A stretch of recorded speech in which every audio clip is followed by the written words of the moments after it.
hi అందరికి ఈ రోజు చూపిస్తున్నా అంటే సిల్క్ పట్టు సారీయే అంటే సెమీ పట్టు ఇదిగో బాగుంది సేమ్ పట్టు లుక్కే ఉంటుంది ఇదిగో చూడండి ఎంత బాగుంది మొత్తం సారీకి టూ సైడ్ ఇదే కాపర్ బార్డర్ ఉంది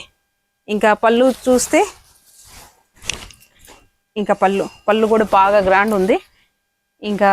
బ్లౌజ్ అంటే ఇలా ప్లేనే వస్తుంది హ్యాండ్స్కి బార్డర్ ఇంకా చిన్న చిన్న ఒకేజన్కి అయితే మంచి యూజ్ అవుతుంది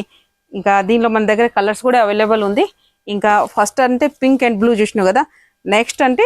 ఈ మెరూన్ అండ్ గ్రీన్ ఈ కలర్ కాంబినేషన్ కూడా సూపర్ ఉంది ఇంకా నెక్స్ట్ వచ్చేసి ఇంకా పర్పుల్ అండ్ గ్రీన్ ఈ కలర్ కూడా బాగుంది ఇదిగో మంచి ఉంది కలర్ 1 మినిట్ ఇదిగో ఈ పర్పుల్ ఇంకా పర్పుల్కి ఇలా గ్రీన్ కలర్ బార్డర్ వచ్చింది ఇంకా గ్రీన్ కలరే బ్లౌజ్ వస్తుంది ఇంకా రేట్ కూడా చాలా రీజనబుల్ మీరు ఇంకా ఏమనుకుంటున్నారంటే ఇంకా 4000 5000 ఉండొచ్చు కానీ ఈ రేట్ అసలే కాదు ఓన్లీ 1950 అంటే రేట్ తగ్గట్టుతో సారీ చాలా సూపర్ ఉంది